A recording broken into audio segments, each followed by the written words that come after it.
How to create a Facebook page on PC. To begin, log in your account or sign up if you don't already have one. Once you're logged in, you'll be directed to the Facebook homepage. On the left-hand side of the screen, you'll see a menu. Look for the Pages option and click on it.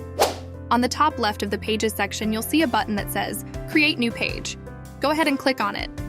A form will appear where you can enter the necessary information for your page. Start by providing a name for your page. This can be anything you want. Next, choose a category that best represents the purpose or nature of your page. To customize it further, you can add a bio by clicking on the Add a Bio section. This is a great opportunity to provide a brief description of your page, so take your time to make it informative and engaging. Once you've filled in the required fields, click on the Create Page button. Before we finish, if there are any specific topics or tutorials you would like us to cover in our future videos, please let us know in the comment section below. Thank you for watching, and we'll see you in the next video.